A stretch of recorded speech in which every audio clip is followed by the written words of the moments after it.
Bonjour tout le monde, c'est Christine de Style Harmonie, merci de me rejoindre. Alors aujourd'hui je vais vous proposer, parce que c'est ce que l'on m'avait fait comme cadeau, l'une d'entre vous, donc je vous montre l'original, le voici, un joli petit porte-sachet de thé que j'ai trouvé super mignon et j'ai donc décidé de m'en inspirer, que la personne qui m'a fait ce porte-sachet se désigne et puis comme ça je pourrais dire merci directement. Encore une fois, je n'ai pas marqué tous les noms et c'est dommage, il n'y est pas non plus à l'intérieur. Donc je m'en suis inspirée pour vous proposer la même chose parce que ça peut être, c'est super mignon et ça peut être très sympa à offrir à quelqu'un. Alors, moi je vais vous montrer ma version, elle est sensiblement identique hein, parce que c'est pour être standard sur des sachets de thé, sauf que j'ai laissé un endroit un petit peu plus large et je vous dirai pourquoi tout à l'heure aussi. Ça c'est la version que j'ai faite, ma première version, en fait c'est ma deuxième version, parce que je me suis un peu trompée sur la première, donc du coup je ne l'ai pas vraiment terminée, j'ai fait l'intérieur trop petit, je vous expliquerai, et ça c'est une version que je viens juste de terminer pour la version anglaise, et vous voyez que les sachets de thé rentrent à la perfection à l'intérieur, et encore une fois il y a un petit peu d'espace pour mettre autre chose que j'avais comme idée en tête. Alors celui-ci je vais le laisser sécher parce que j'ai mis un petit peu de vernis et que c'est toujours pas sec. Alors pour ce faire il va vous falloir 3 morceaux de papier, donc je vous donne tout de suite les dimensions. La base, donc c'est-à-dire ceci, vous pouvez le faire légèrement plus grand, vous pouvez totalement agrandir d'un demi-centimètre ou même d'un centimètre, tout ce que je vous donne. Hein. Donc la base, je reprends le même papier, doit faire 18 cm par 8 cm. 18 par 8. Pour celles qui parlent en système métrique, j'ai la vidéo en anglais où il y a le système, par le système métrique, mais le système ampérique que j'ai donné en inch. Donc je vous le donne juste à titre indicatif, ce ne sera pas tout à fait la même taille, mais c'est du 7 inch par 3 1/4. D'accord? Et là, c'est 18 cm par 8. Le deuxième, qui va être le plus grand, ce sera, c'est celui-ci. Ça va être un papier qui fait 17 cm par 17, hein, donc un carré. En anglais, je l'ai fait par 6,5 et 6,5. Et le troisième morceau, puisque l'intérieur, si vous pouvez le voir, est un petit peu plus petit. C'est ce qu'elle avait fait, mais ce n'est pas obligé. Vous pourriez garder tout à la même hauteur. Mais elle avait fait quelque chose de plus petit, donc j'ai respecté le modèle que la personne a fait. Donc celui qui est plus petit va faire 17 cm sur 15. Je reprends depuis le début. La base de la carte, 18 sur 8. Ensuite, un grand carré de 17 par 17 et un plus petit carré de 17 par 15. Voilà. Maintenant, on va plier. Je vous ai épargné la partie coupe, mais je vais vous montrer la partie pliage. Alors, partie pliage importante. Ça va être le dessin que je veux voir à l'extérieur. Donc, on fait les marques de pliage sur ça. Je sais que pour beaucoup, ce n'est pas logique, mais c'est pour que ce soit plus joli au moment du pliage. On fait les marques du côté beau, d'accord? C'est-à-dire que je ne veux pas faire des... Ça, c'est pas mon côté beau, c'est mon côté intérieur, où d'ailleurs, j'avais encore pris des mesures. Le côté beau est là. Alors, vous pouvez le faire avec une planche spéciale pour pliage, mais moi, j'aime bien utiliser celle-ci, donc c'est une 2 en 1, donc ça me plaît bien. Et on va faire une première pliure à 8 cm. Donc, une à 8 et une à 10 cm. Vous allez avoir donc ici 2 cm. Et là, on va plier. C'est ce qui donne notre base extérieure. Ce que j'ai oublié de vous dire, c'est que pour ce projet, je vous conseille d'utiliser un papier épais, hein, parce qu'il va falloir qu'il supporte quand même le pliage et puis les sachets de thé. Un papier trop fin risque de s'abîmer. Donc ça, c'est le premier pliage. Ce que j'ai fait ensuite, parce que je trouvais que c'était effectivement beaucoup plus joli, et c'est ce qu'elle a fait ici, et ça abîme aussi beaucoup moins, c'est qu'on va arrondir les bords. Donc moi, je vais le faire avec, alors il y a toutes sortes de choses, vous avez des petits punch qui font les angles.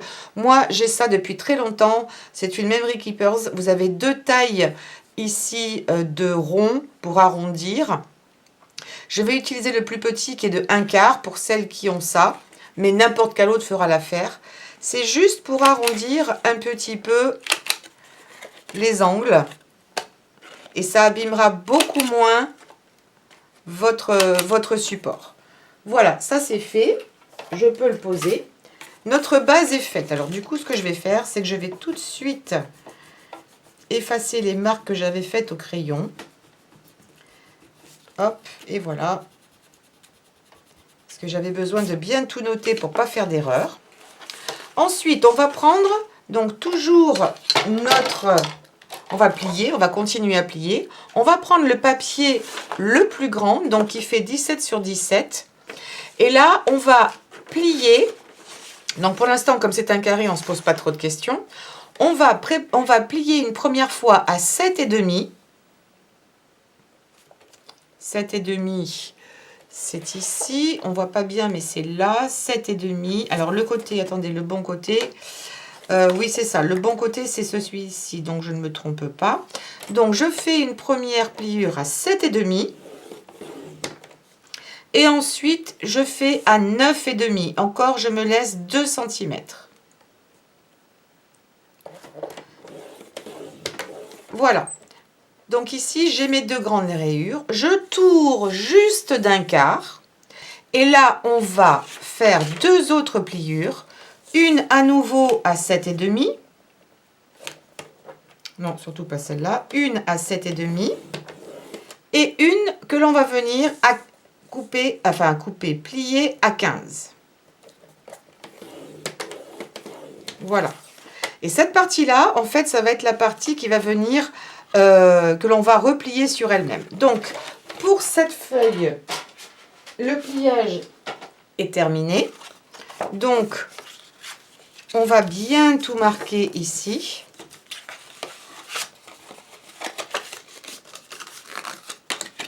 Je replie également toutes les intermédiaires. Voilà, vous pouvez vous servir aussi d'un, comment on appelle ça, d'un plioir. Là, je n'ai plus sous la main. Je dois dire que j'ai un tel bazar sur ma table.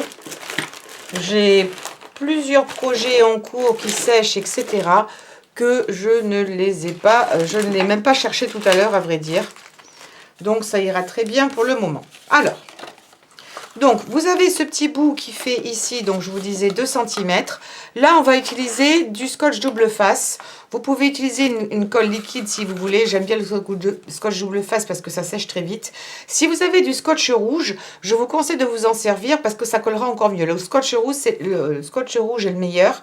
Là, je ne vais pas trop me servir de colle chaude, donc je m'en servirai après. Tout simplement parce que ça risque de déborder et faire des paquets. Donc, c'est ce que je vais éviter. Je reviens un petit peu en arrière. Et là, je viens mettre le scotch double face le plus près possible de mon pli. Mais j'en mets sur toute la surface aussi. Il y a un peu d'excédent. Ce n'est pas grave, je préfère qu'il y en ait un petit peu. Je rentre ça à l'intérieur. Voilà. Ça, je vais le mettre ici. Et puis, on va le replier. Et on replie la carte ici par-dessus. Voilà. Ça, c'est fait. Et on va marquer maintenant nos plis. Ce qui va donner nos deux poches. Vous n'allez pas me croire, il était devant mes yeux et je ne l'ai pas vu. Blanc sur blanc, en même temps, j'ai peut-être quelques excuses. Mais bon, ça m'a pas grave, ça m'a permis de ranger un petit peu. Je vais enlever les petites marques de crayon que j'ai ici. Voilà. Et maintenant, ce qu'on va faire, on va faire des petites encoches pour que ce soit plus facile à attraper. C'est exactement ce que j'ai fait ici. Vous voyez, il y a des petites encoches des deux côtés. Alors, on va prendre un punch. Si vous n'avez pas de punch, vous pouvez toujours faire un petit carré. Et si c'est pas un rond, faites un carré, ça marchera aussi bien. Ce sera plus facile à faire avec des ciseaux. Donc, je ne mesure rien. Je fais ça un petit peu au pif. Je fais en sorte qu'il y ait la même distance entre ici et là de chaque côté. Et vous voyez, je ne vais pas complètement à fond. Je suis à peu près à la moitié de mon rond ici. Je pense que là, je suis pas mal. Et hop, j'appuie. Et ensuite, j'essaye d'être alignée avec l'autre. Comme c'est très épais, je ne peux pas y aller avec tous. Donc, je fais une petite marque comme ça. Ou si vous le pouvez, si votre punch vous le permet, vous essayez d'aligner ce que j'essaye de faire ici. Ce sera encore plus pratique. Hop, voilà. Ce qui fait que les deux sont parfaits, mais je n'ai coupé que 2 épaisseurs à la fois. Parce que 4, ça passe pas dans mon punch. Voilà, et ça c'est fait. Celui-ci, on va le mettre de côté, c'est le plus long des deux. Maintenant, on prend le dernier, qui est le plus petit. Donc, vous avez un côté à 17 cm, l'autre côté à 15. Dans celui qui fait 17 cm, on va faire comme on a fait tout à l'heure. Il y avait un pliage à 7,5. Donc, comment dirais-je, oui, 1 à 7,5. Et on va faire 1 à 15. 1 à 7,5 et 1 à 15. Et on va se retrouver avec les fameux 2 cm de chaque côté pour les rabats. Vous allez le tourner dans l'autre sens d'un quart. Et là, on va faire un pliage à 6,5. 6,5, c'est là en haut. 6,5 et 8,5.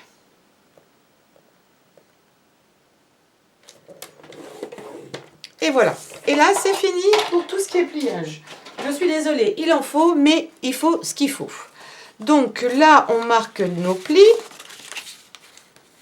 Hop, c'est vrai qu'avoir quand même un plioir, c'est plus facile. Si vous n'en avez pas, utilisez le dos d'une cuillère. C'est bien aussi. Je plie bien tout. Voilà, c'est bien propre. Là, je refais comme tout à l'heure.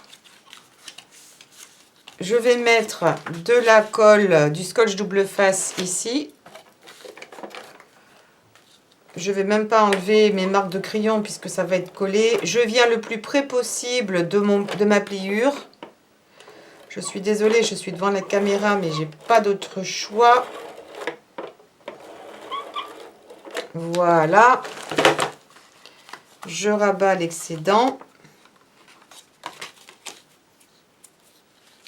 Je plie. Et je rabats ici. Voilà, maintenant je vais renforcer encore ici parce que j'ai plus d'épaisseur.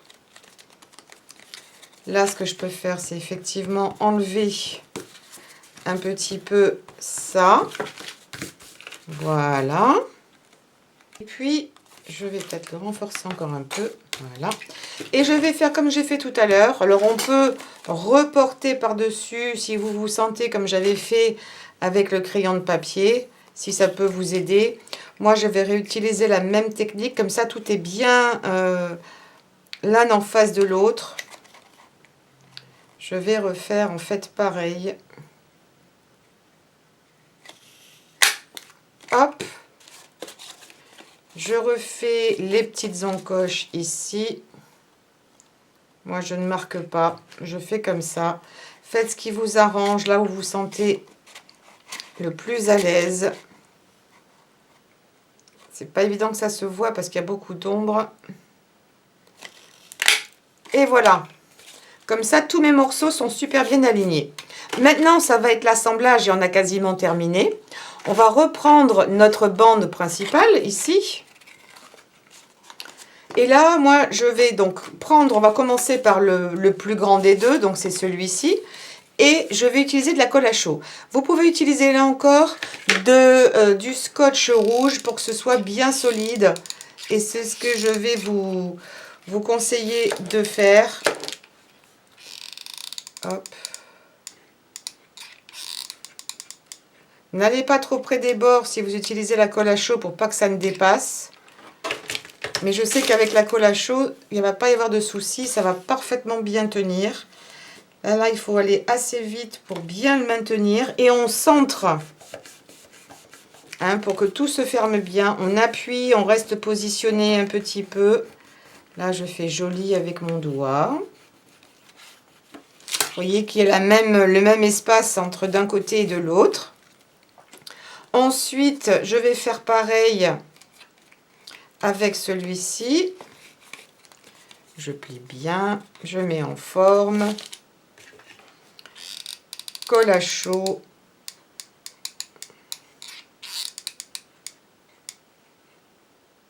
Voilà, pas trop près des bords. Et je viens, pareil, le mettre au milieu. C'est pas évident. J'essaie de ne pas mettre ma tête au-dessus, parce que sinon c'est vous qui ne voyez plus rien. Je maintiens aussi. Je fais de jolies pliures, de jolis bords. Alors, rien ne vous empêche, si vous avez envie, de décorer l'intérieur. Vous pourriez mettre des photos de vous-même ou des photos, si c'est par exemple une amie que vous connaissez, qu'elle aime les chats, vous pourriez mettre des petites photos de chats, vous pourriez mettre des embellissements. Là, c'est surtout pour le mode de fonctionnement. Et puis, ben maintenant, alors, vous auriez la place d'en mettre encore un petit peu. Moi, ce que j'avais en tête, je vais vous montrer que les sachets de thé rentrent très bien dedans. Voilà, il y a juste la place qu'il faut. Hop. C'est du standard, hein, il n'y a pas de souci. Attendez, je vais le mettre dans ce sens-là. Celui-là, il est plié. Et voilà. Et on a de quoi attraper facilement. Donc, moi, ce que j'avais pensé à faire ici, de laisser un petit trou, c'était peut-être de mettre un petit chocolat ou un petit bonbon. Là, je n'ai rien qui fasse cette taille-là. Enfin, j'ai pas toujours des bonbons à portée de main. Je suis désolée. C'est vrai qu'ils sont plus souvent dans mon estomac. Donc là, j'en ai plus. Mais on pourrait venir un petit bonbon emballé, vous savez, mettre un tout petit peu de scotch et venir le coller là. Évidemment, pas le scotch directement sur le chocolat, mais le bonbon emballé, ce qui fait qu'il y a le petit bonbon pour aller avec le thé. Maintenant, on va décorer toute cette partie. Je vais peut-être enlever ça. C'est pas indispensable, mais je vais les enlever. Voilà. Alors après, petit ruban de votre choix. J'en avais fait un clair, je vais faire un peu plus foncé. Alors, je vais me laisser un peu de marge quand même pour faire une jolie boucle. Donc c'est vous qui décidez de la longueur, hein. Je vous donne vraiment aucune mesure. Vous êtes assez grande pour ça. En gros, je viens le couper ici. Voilà. Et pour le faire tenir, je vais utiliser la colle à chaud. Et puis, je vais utiliser ces petites choses-là que je vous avais déjà montré. Ça vient de chez Action. Ce sont des die cuts. Ce n'est pas forcément ceux à empiler. Ce sont juste des images. Et c'est ce qui va venir faire tenir ici. Encore une fois, je me suis inspirée de ce qu'elle a fait également. Alors ici, elle a utilisé un autocollant. Ici, c'est du papier velin aussi qui est très sympa. Je cherche simplement ce que je pourrais utiliser. Ça, c'est un petit peu trop gros. C'est joli, mais trop gros. Le joyeux anniversaire, je vais le laisser pour autre chose. Et ces étiquettes-là vont me manger toute mon image, toute ma page. Donc, c'est un petit peu trop gros. Je pourrais utiliser ça, mais j'avais autre chose en tête. Alors, vous savez quoi ? Je vais repartir avec les petits cactus, là, parce que j'adore. Et je crois que je vais repartir sur un comme ça. Allez, ça va être ma petite décoration de devant. Et puis, je vais en prendre un autre pour l'arrière. Pourquoi pas, j'hésite. Allez, celui-ci pour l'arrière. Voilà. Et ça va être suffisant pour le tenir, franchement, hein, votre ruban. Hop. Donc, je le ferme pour avoir une quantité égale. Ça, s'il faut, on peut toujours recouper après. À peu près, voilà. On le centre. Donc, je ne sais pas ce qu'il y a en avant, en arrière. Je vais appeler ça l'avant. Cette partie-là à l'avant, cette partie-là à l'arrière. Donc, vous voyez, c'est centré ici. Et donc, ça va être mon petit, ma petite sécurité à l'arrière. Donc là, je mets de la colle à chaud parce que je sais que ça va être suffisant, largement suffisant pour tout agripper. Hop, et je viens le positionner, oups, ici. Voilà, maintenez-le bien en place quand c'est de la colle à chaud. On maintient en place quelques minutes, enfin quelques secondes. Voilà, ici devant, je recentre bien. Je regarde si mon ruban ne s'est pas trop torsadé. Là, je vais faire pareil. Je maintiens en place parce que quand il y a de la colle, on a moins de temps pour travailler. Voilà, colle à chaud. Encore une fois, je reste vers l'intérieur. Hop.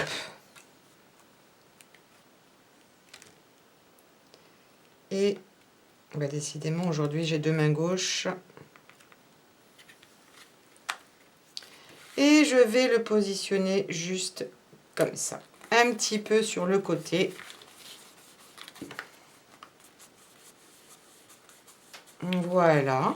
Et comme c'est un petit peu trop mat à mon goût, je vais, une fois que j'aurai vraiment bien terminé, je vais remettre mes petits sachets en fait maintenant. Franchement, c'est une idée super originale. Et puis, je vous dis, le petit chocolat ou le petit bonbon au milieu, ce serait pas mal aussi. Des photos pour décorer. Enfin, après, c'est libre à vous, hein. Voilà, là, je ferme.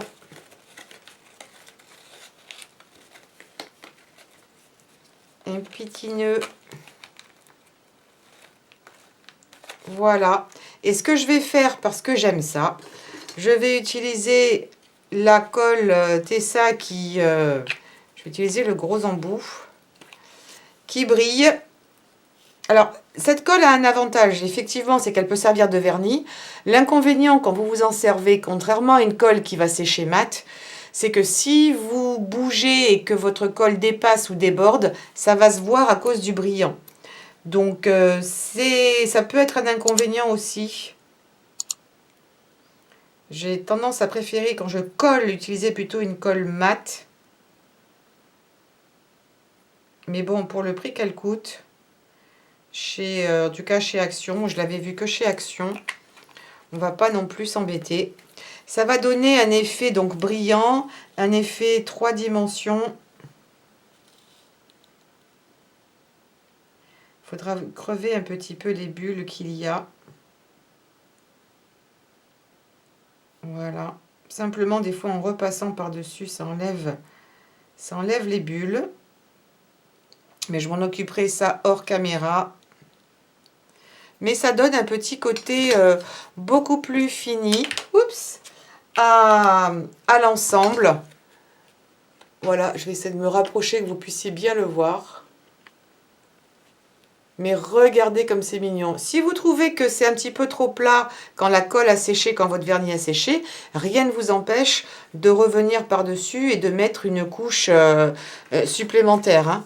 Là, ce que je vais faire, c'est que je vais juste quand même enlever tout ces petites bulles d'air, parce qu'elles vont se voir en séchant, c'est un peu comme la résine. Mais je vous dis encore une fois, ça je le ferai hors caméra. Mais j'aime bien ces petits détails, quoi. C'est là qu'on voit vraiment la finition. Et je trouve ça adorable comme tout. Voilà, ça c'était une sorte de copie de ce qu'a fait cette personne. Donc n'hésitez pas à laisser des commentaires ou des questions si je n'ai pas été forcément bien claire. Les mesures, n'oubliez pas que vous pouvez stopper la vidéo, revenir en arrière pour suivre en même temps et que vous le fassiez en même temps que moi. C'est l'avantage aussi des vidéos sur YouTube. Et puis... on donne un pouce en l'air à cette vidéo, comme d'habitude, on souscrit, on clique sur la cloche pour les nouveaux et nouvelles abonnés, je devrais dire nouvelles et nouveaux abonnés. Sachez que je fais des vidéos en anglais, les mêmes, mais en anglais. Donc, quand vous les voyez passer, ne vous inquiétez pas, c'est pas une erreur. Ne vous désabonnez pas, vous laissez passer parce que dès le lendemain, vous avez la version française. Voilà, n'oubliez pas également donc de souscrire et de cliquer sur la cloche et puis de partager sur les réseaux sociaux. C'est vraiment important pour ma chaîne. Et puis les commentaires, juste pour dire coucou, ça me fait plaisir, je vous réponds, ou n'importe quelle question. Voilà, je vous fais de gros bisous, portez-vous bien et à très très bientôt.